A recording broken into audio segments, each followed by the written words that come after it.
I can't believe you have the entire Time Life Mysteries of the Unknown books. Birthday present when I was 12. Good times. You coming?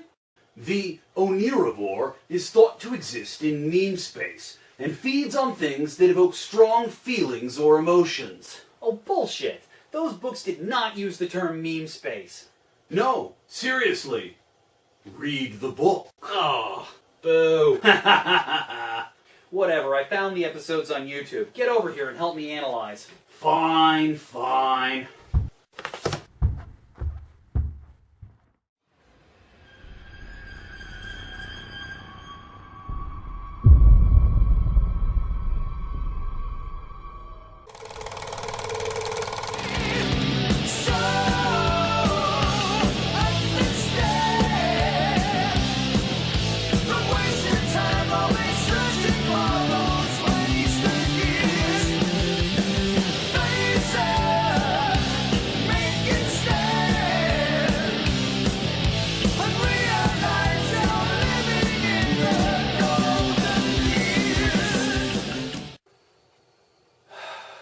Let's see it.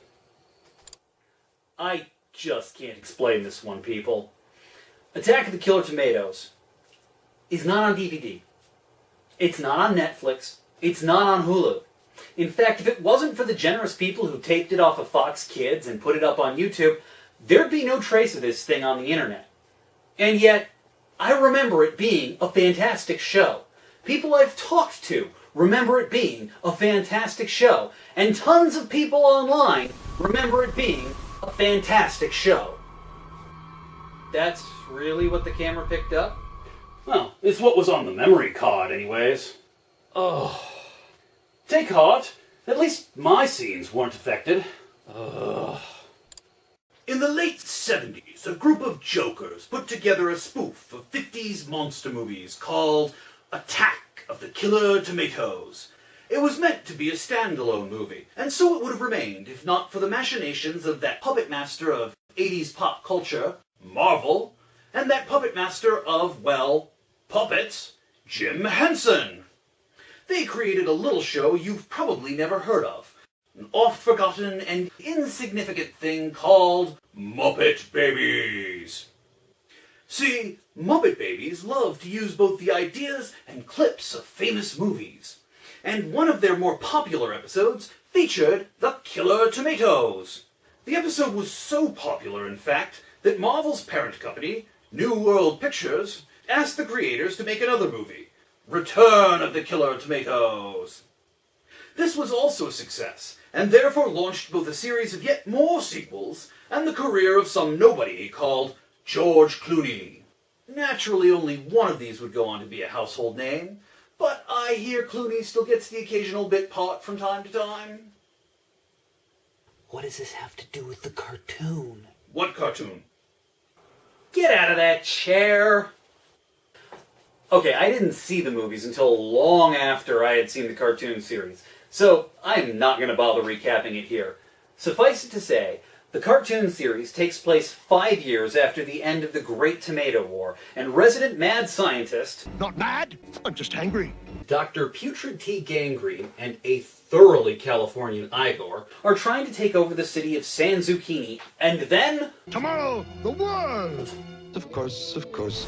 Opposing him are the perpetually parachute-clad veteran Wilbur Finletter, his nephew Chad, and a mutant tomato lady, Tara, who turns back into a tomato if she touches salt. Okay, now someone please tell me, how do you screw an idea like that up? How do you only get a season and a half? How do you not even get a DVD to mark your passing? Well, I'll admit, there's a simple enough explanation for the truncated second season. The show changed editors between the first and second seasons, and with that shift came a dramatic change in animation style and tone. In fact, the second season is a contender for the first computer-animated Saturday morning cartoon. However, that tonal shift removed much of the humor and the madcap antics that characterized the first season, and the show crashed and burned. As for the rest, well, there's a simple explanation for that too. The show's just not that good. It's trying, it really is, but it is just permeated with the stench of failed comedy as joke after joke fails to hit its mark. You can literally wave to the flops as they sail by. What happened? I remember this show being great. Did someone switch the tapes when I wasn't looking? Is this part of some massive conspiracy? Was I just an idiot when I was 11? Yes, I was. Whoa, creepy. I know, and I can't seem to get rid of it. Well, try dampening out the frequencies it's speaking on so I don't have to hear it again. That said, this is a show that was teetering on the edge of greatness.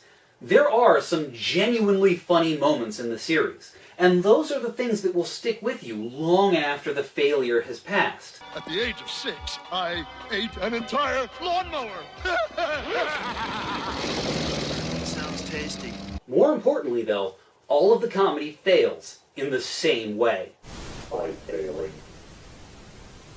Maybe it's a byproduct of fitting the dialogue into the bog-standard early 90s animation style, but these jokes have absolutely terrible timing and delivery. And that's it. There are genuinely good jokes. In the hands of someone halfway competent, these could be great. That looks like the Queen Mary. I don't think we can afford it on a Saturday morning budget. That looks like the Queen Mary. I don't think we can afford it on a Saturday morning budget. Not mad? No. Angry! Do you understand? I'm angry! Now, I'm going to show you just how angry I am. Not mad? No. Angry. Do you understand? I'm angry. Hey! Oh, now I'm gonna show you just how angry I am. See? And I'm not even halfway competent. Now just imagine what this show could have been if they had had veteran voice actors, an executive producer who had helmed several great shows in the past, and a head producer whose next job would be timing director for the Batman animated series. I think it would have looked exactly like this. How about that 20-mile hike, Wilborovich? No, thank you. I don't want to go anywhere right now, Mary Jo.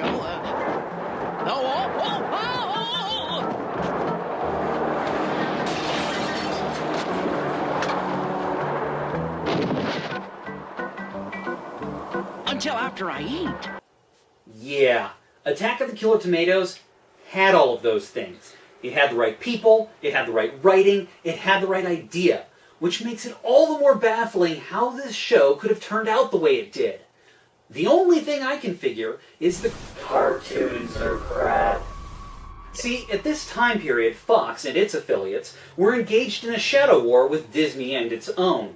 As a part of that war, Fox pressured its affiliates to dump Disney-created shows like DuckTales and adopt the new Fox Kids animation block.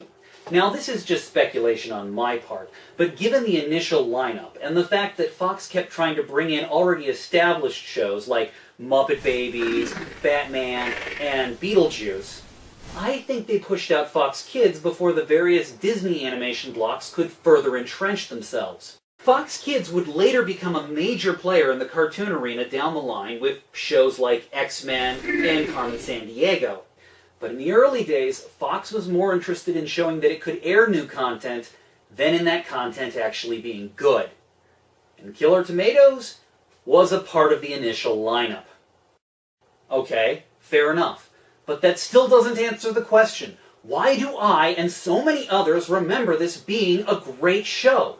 Does it just operate on a level that the adult brain is no longer capable of understanding? Did Fox have some sort of heretofore unknown understanding of the child's psyche?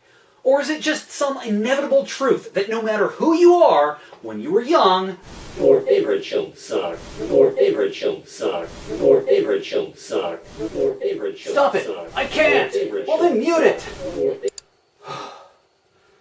I think this is my fault. It must have been trapped in that book of yours. Now it's escaped and it's feeding on your love of cartoons. How the hell could you possibly figure that? Narrative convenience. I've got to stop letting you write the scripts. So what do? The only thing we can. Well, that's it for our Attack of the Killer Tomatoes review. But join us next time as we'll be covering something that even a meme-traveling Onirivore can't destroy. The Disney Afternoon. From Ramnesis and Englebert, this has been a Wasted Years cartoon review. See you next time.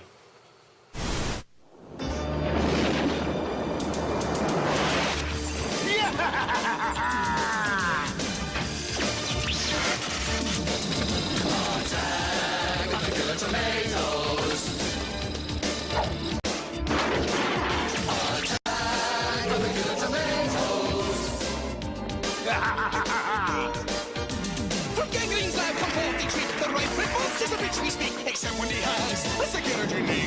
Tomatoes! Tomatoes! Seriously, you tape yourself editing? Well, at times like this, it doesn't seem so funny now, does it?